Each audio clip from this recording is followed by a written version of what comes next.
vrai challenge aujourd'hui, c'est de les transmettre ces savoir-faire. On cherche à rentrer des jeunes pour pouvoir les former sur nos techniques et pour pouvoir avancer aussi et transmettre. C'est vraiment un métier de passion. Savoir pour faire, c'est déjà 2 années de passé dans les coulisses de ces magnifiques métiers techniques de la filière Modelux française. 2 années de rencontres, d'échanges, de partage autour de nos métiers, nos formations et nos offres d'emploi. Savoir pour faire, c'est la rencontre avec ces femmes et ces hommes qui souhaitent transmettre leur savoir-faire. Savoir pour faire, c'est près de 83 métiers, plus de 250 formations et 10 000 postes à pourvoir. Aujourd'hui pour demain, il est temps pour vous de rencontrer votre futur métier. Savoir pour faire. Une rencontre, un métier.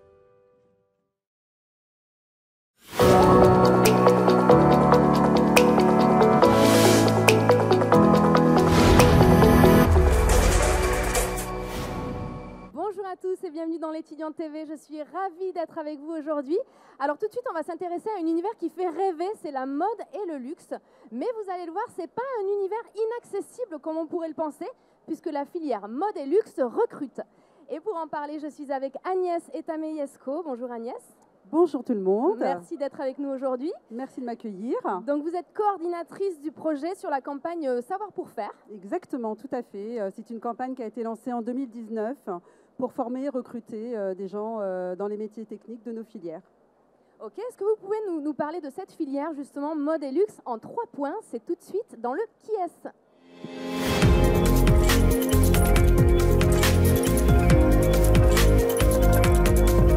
Alors Agnès, on vous écoute. Dites-nous en plus sur cette filière qui fait rêver, la mode, le luxe. Qu'est-ce que c'est?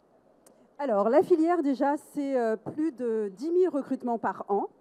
C'est plus de 250 formations dans l'ensemble du territoire français et c'est plus de 80 emplois, métiers, techniques existants dans cette filière. La filière mode et luxe, c'est la première filière exportatrice de France. C'est 154 milliards d'euros exportés à l'étranger. Donc on est porté forcément par les grandes marques de luxe que vous connaissez tous en France. Et derrière ces grandes marques, derrière tous ces jolis objets que vous achetez, ou pas d'ailleurs, il y a des hommes et des femmes qui les fabriquent. Alors, cette filière mode et luxe est-elle faite pour vous? On va voir ça tout de suite dans le Je m'oriente.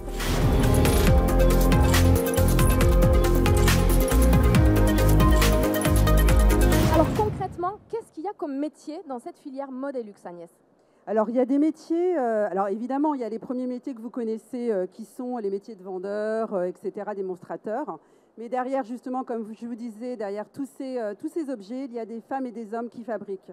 Donc, c'est des métiers qui partent de sertisseurs, de couturiers, de mécaniciennes en confection, de logisticiens, de maroquiniers, de bottiers, coupeurs.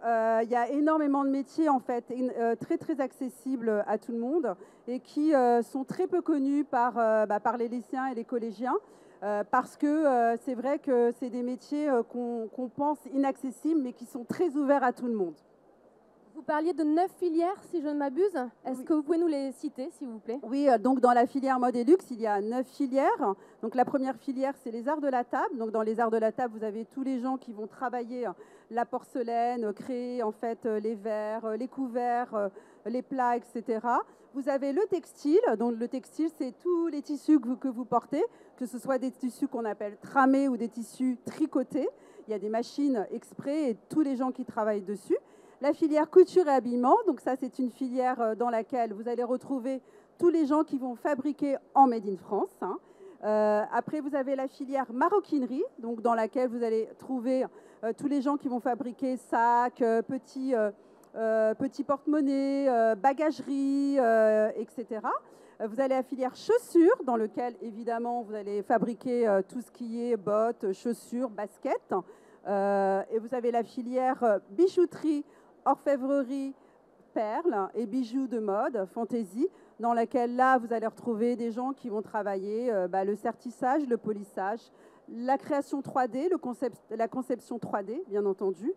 J'ai dû en oublier, je ne sais plus, j'ai pu compter. C'est pas grave, c'est pas grave. C'est pas grave si c'est pas exhaustif. En tout cas, Voilà. on a compris qu'il y en avait pour les personnes qui sont manuelles, mais aussi pour les personnes qui seraient intéressées par le numérique. Tout à fait, oui, oui, tout à fait, puisqu'en fait, dans nos filières, il n'y a pas que le geste de la main, l'intelligence qu'on appelle, nous, l'intelligence de la main, mais il y a aussi, évidemment, des métiers dans l'innovation, puisqu'on travaille aussi avec des machines techniques, des concepteurs 3D, et puis aussi tout ce qui va être bientôt sur nos réseaux, le métaverse. Donc, c'est vraiment ouvert à tout le monde. Alors, qu'est-ce qui va se passer sur le métaverse, du coup, dans votre filière mode et luxe? Vous pouvez nous en dire plus? Alors, effectivement, ça, c'est des nouveaux métiers. Vous savez, avec la crypto-monnaie qui arrive aujourd'hui au sein, nous, de la mode. Hein. Comme vous le savez, la mode est assez précurseur, toujours un peu en avance par rapport à d'autres industries.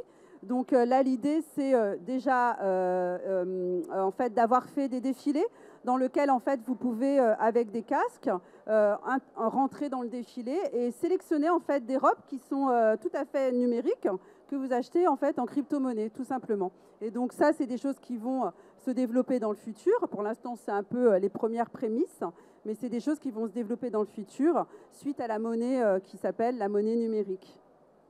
Alors, quelles sont les qualités requises pour travailler dans cette filière mode et luxe, si ça intéresse les étudiants? Alors, les qualités requises, bien entendu, c'est la passion, puisque c'est que des métiers de passionnés, en fait. C'est que des métiers dans lesquels on a besoin d'être patient, d'être précis. Et puis, c'était des métiers de bien-être aussi, parce que quand on crée un objet ou quand on fabrique un objet, sachez qu'en France, en tout cas, les industries travaillent tous sur des objets de luxe, hein. C'est soit des robes de haute couture, soit des bagues ou des bijoux de l'avenue Vendôme. Donc on est vraiment sur, on va dire, des objets qui sont très précieux, très précis. Donc ça demande de la précision, de la passion, de la patience, de l'envie. Et puis voilà, et vous pouvez tout à fait le faire, quel que soit votre parcours. Alors si on se lance dans cette filière mode et luxe, est-ce qu'on aura un emploi après la formation? Oui, alors nous, justement, on travaille avec cette campagne sur la pérennisation des savoir-faire. Comme vous le savez, la transmission des savoir-faire fait partie aussi de la culture française. Et moins on aura de gens qui viendront intégrer nos métiers, plus on aura en fait des savoir-faire qui vont s'éteindre. Puisque aujourd'hui, effectivement, dans nos entreprises, dans nos ateliers, il y a des gens qui vont partir en retraite et qui ont besoin de transmettre ce savoir-faire qu'ils ont appris, eux, par d'autres personnes. Donc, c'est aussi l'enjeu de cette campagne, de dire que, quel que soit votre parcours et quelle que soit d'ailleurs votre filière, vous pouvez être sur une filière générique, comme vous pouvez aussi, alors vous êtes jeune, mais aussi en reconversion, vous pouvez intégrer à n'importe quel moment cette filière. Et comment vous expliquez que ce savoir-faire à la française se perde? C'est quand même une fierté nationale, la mode, le luxe à la française. Alors oui, on a été dans les années 80, entre 80, 90 et 2000, il y a eu en fait une stratégie politique de partir à l'export, de en fait délocaliser ailleurs. Et effectivement, on a subi malheureusement pendant ces années-là beaucoup de fermetures d'entreprises. Il faut savoir que la fabrication française, textile, habillement, et en tout cas la filière mode et luxe, c'était la première activité en France dans les premiers siècles, 18e siècle, 19e siècle, puisqu'on habillait les reines, on habillait en fait les bourgeois, on habillait en fait les tissus étaient vraiment valorisés. Et puis on a perdu malheureusement cette industrie de manière par une stratégie politique. Donc aujourd'hui, il y a un vrai besoin de revenir puisqu'il y a une envie de relocalisation. Sachez qu'on ne serait pas sorti en fait après le Covid si on n'avait pas eu nos industries textiles habillement, puisque c'est nos industries qui ont fabriqué plus des millions de masques pour qu'on puisse sortir. Donc si ça n'avait pas existé, on serait encore tous restés chez nous, puisqu'on avait cette pénurie de masques en tissu, enfin en tout cas les masques venus de Chine. Et donc c'est grâce à ce brevet qui a été créé ici en France qu'on a pu ressortir avec nos masques créés par les entreprises françaises et la filière mode et luxe. Donc c'est très précieux, ça fait partie du patrimoine culturel de la France. S'habiller, se vêtir, avoir, on va dire, des sacs, etc., qui sont aussi, par rapport au coût, parfois accessibles, bien entendu, à tout le monde. Agnès, vous voulez jouer un petit peu? Allez, on va jouer. Allez, c'est parti, ça tombe bien. C'est le vrai ou faux?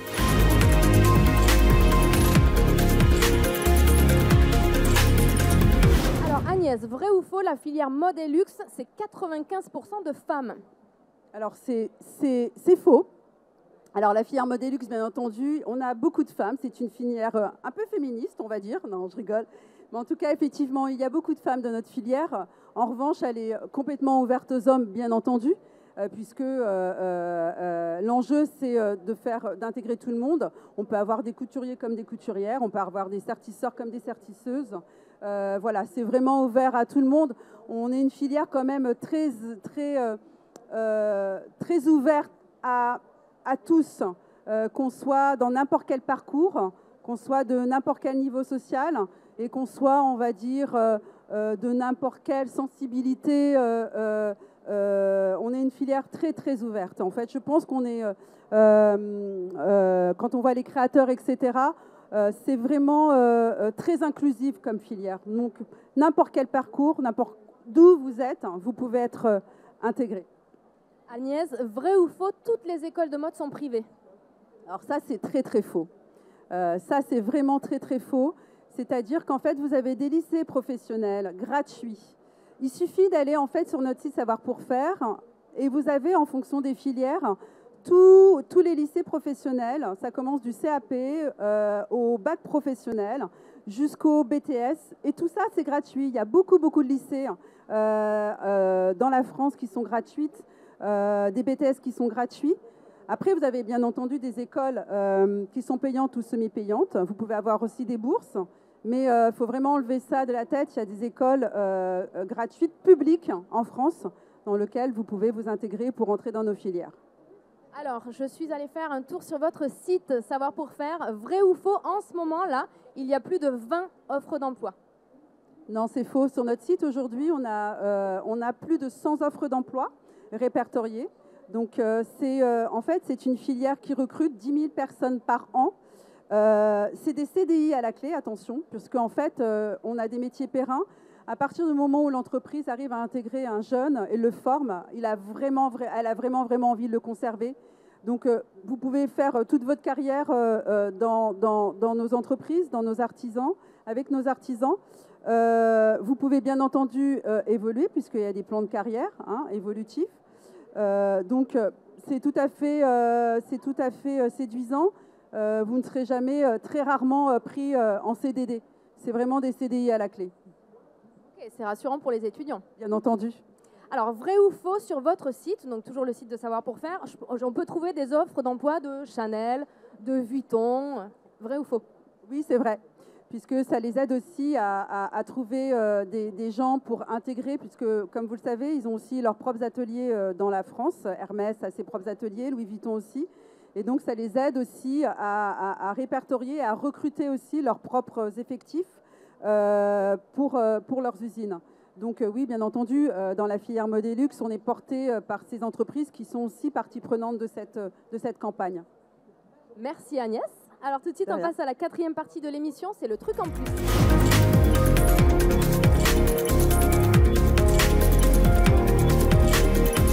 Alors, Agnès, qu'est-ce qui vous plaît le plus dans cette filière mode et luxe? Moi, ce qui me plaît le plus, c'est l'inclusion. C'est-à-dire que ce qui me plaît le plus, c'est que n'importe quelle personne peut rentrer. C'est vrai qu'on avait une image un petit peu c'est pas accessible à tout le monde, mais c'est vraiment accessible à vous tous. À partir du moment où vous avez envie et la passion de le faire, il n'y a pas de parcours type pour y rentrer. Et ça, c'est important que vous le sachiez. Donc c'est ça, c'est le côté inclusif et ouvert à tous. Vous parliez tout à l'heure du bien-être. C'est un métier dans lequel on se sent bien? Oui, en général, en fait, quand on rentre dans nos entreprises, beaucoup de gens disent que c'est calme, en fait, puisqu'effectivement, il faut être très concentré pour faire l'ensemble de ces métiers. Donc, c'est des métiers de patience, très calmes, d'intelligence de la main, parce que ça demande beaucoup d'intelligence pour monter et fabriquer les choses, les concevoir, les créer. Oui, le côté bien-être, en fait, est très important parce que il faut beaucoup de calme, en fait, pour concevoir et fabriquer. Alors là, vous nous donnez envie. Est-ce que des étudiants qui ont peut-être commencé une autre voie ou même des personnes qui sont déjà en emploi mais qui ont envie de changer peuvent se reconvertir pour venir dans votre branche?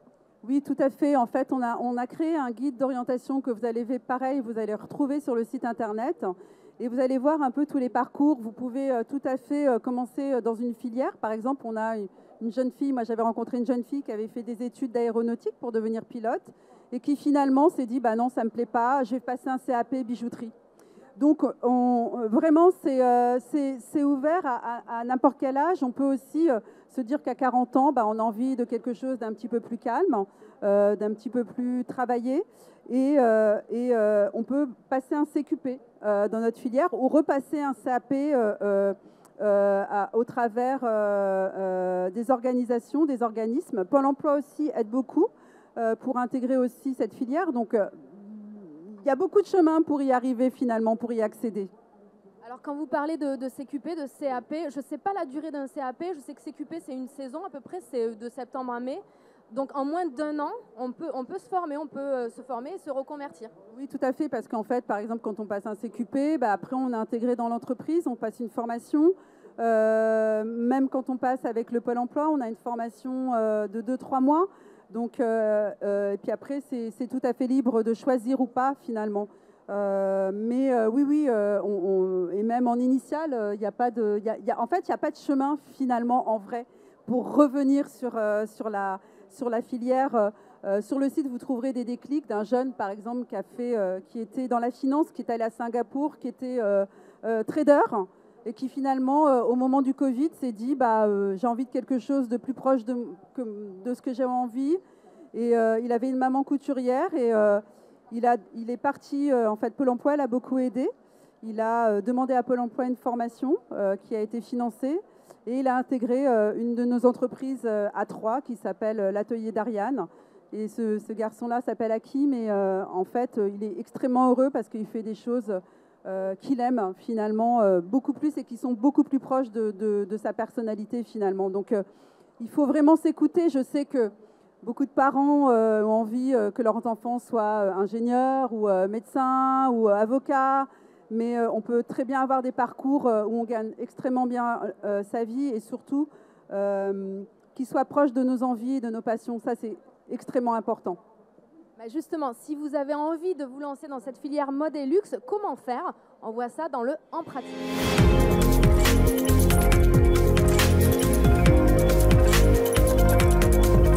Alors Agnès, vous avez parlé de pas mal de cursus. Est-ce que vous pouvez nous dire, par exemple, des étudiants là, qui seraient intéressés par votre branche, comment ils doivent faire? Comment se former à la mode et au luxe? Alors, après, il y a plusieurs écoles. Alors, sur Paris, vous avez des jolies écoles comme l'école Boulle, l'école de haute joaillerie.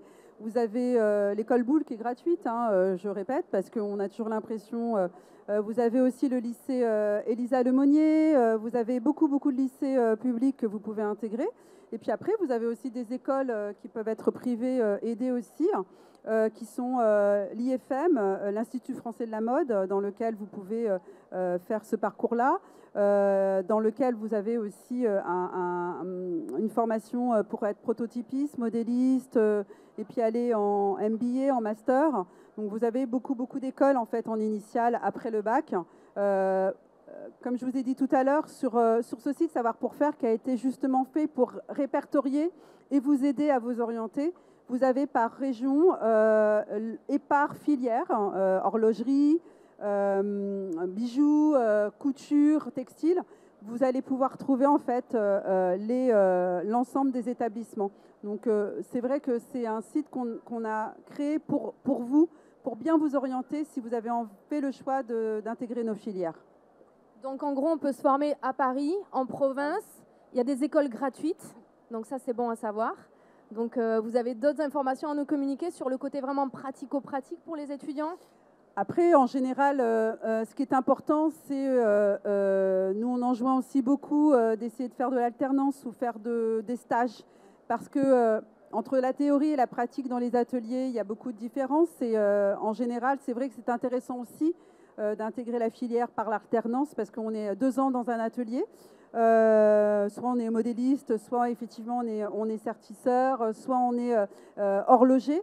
Et les entreprises vont vous former et après, en général, gardent les gens qui sont en alternance dans nos entreprises. Donc c'est vrai que l'alternance est aussi un bon choix d'orientation pour tout de suite comprendre entre la théorie et la pratique ce qu'on va vous demander dans vos métiers. Donc il y a des formations courtes, on l'a vu avec le CQP, le CAP. Est-ce qu'il y a des formations plus longues? Est-ce qu'on a des Bac plus 5 dans la mode? Oui, bien sûr, puisque dans la mode, c'est beaucoup de recherche. Comme vous le savez, il y a beaucoup de recherches dans le tissu, dans la matière, le tissu technique, parce que c'est des recherches, par exemple, tous les tissus qui vont être utilisés dans les hôpitaux, ou tous les tissus qui vont être utilisés, par exemple, pour aller dans le pôle Nord. Tout ça, c'est des choses qui sont techniques. Donc là, c'est des ingénieurs. Et aussi des couleurs, puisque les coloris, comme vous le savez, sur les tissus sont des choses qui sont étudiées en chimie, donc ça s'appelle des coloristes pour les tissus. Et là, c'est pareil, il faut que la couleur ne déteint pas, il faut que la couleur ne fasse pas de boutons sur la peau. Donc tout ça, c'est des ingénieurs. Donc on va effectivement à Bac plus 2 jusqu'à... même Bac moins 2, je dirais, CAP, enfin sans être péjoratif, on va du CAP jusqu'à l'ingénierie dans nos filières. Ou de la logistique aussi, puisqu'on peut être aussi acheteuse, sourceur, ce qu'on appelle acheteur-sourceur, c'est-à-dire qu'on va aller chercher en fait tout ce qui est nécessaire à la marque, soit en France, soit à l'étranger, pour concevoir le vêtement. Donc ça fait partie aussi des métiers d'acheteur. Si vous aimez, par exemple, voyager, vous pouvez aussi vous orienter sur ce métier, qui est aussi un métier qui va faire appel à des notions de finance, mais qui aussi va faire appel à des notions d'audit et des notions de RSE, bien entendu. Comme vous le savez, j'en ai pas parlé, mais la responsabilité sociale et environnementale, comme vous le savez, est très importante dans la mode. Nous sommes en passe de travailler, en tout cas nous travaillons très fortement sur ce sujet dans la mode française. Puisque, comme vous le savez, la mode, on va dire, au niveau mondial, est la deuxième, activité qui est polluante. Mais en France, en fait, on va dire, on a quand même une mode assez éthique. Et donc, les marques françaises travaillent beaucoup sur ces sujets-là. Et ça, c'est des nouveaux métiers, par exemple. Si vous aimez tout ce qui est écologie et tout ce qui est environnement social, ça, c'est des nouveaux métiers à intégrer dans nos entreprises, puisqu'il va falloir, d'ici 2030, que nos entreprises soient vertes et vertueuses. Et donc ça, c'est des nouveaux métiers que vous pouvez aussi intégrer, le côté RSE, responsabilité sociale et environnementale. Merci Agnès. Notre conférence arrive presque à sa fin. Donc on va justement conclure avec le mot de la fin.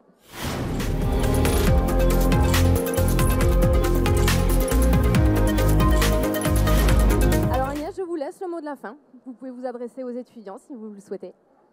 Donc nos métiers, comme vous avez vu, c'est très large. Ça peut partir effectivement d'un métier de main, mais il n'y a pas que des métiers de main, des métiers d'ingénieurs, des métiers justement d'acheteurs, de commerce aussi, bien entendu. J'en ai pas parlé, mais bien entendu, il faut des gens aussi qui soient commerciaux. Les métiers support, bien entendu, marketing, communication. Moi, ce que je voulais dire, c'est qu'en fait, on fait partie d'une industrie dans laquelle on fait beaucoup appel à l'homme, à l'humain, puisque aujourd'hui, en fait, dans nos industries, dans nos ateliers, la main, les doigts n'ont pas été automatisés. C'est le seul, on va dire, c'est la seule filière où aujourd'hui, les 10 doigts de la main ne sont pas automatiques. Donc ça veut dire que chez nous, on a besoin d'humains pour fabriquer. Sans nos humains, sans les hommes et les femmes qui sont derrière, on ne peut pas fabriquer et on ne peut pas transmettre ce savoir-faire français. Donc on va dire, c'est 75%.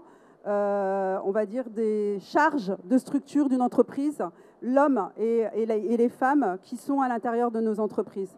Donc on reste effectivement une filière très humaine, puisque les 5 doigts de la main n'ont pas encore été automatisés. Et c'est peut-être une chance pour nous et une chance pour vous d'ailleurs. Merci 1000 fois Agnès Etameyesco d'avoir été avec nous aujourd'hui. Je pense que les étudiants vous remercient également. Merci à vous de nous avoir suivis. On se retrouve très vite pour d'autres conférences sur la chaîne YouTube de l'étudiant. À bientôt. Merci beaucoup. Merci à bientôt.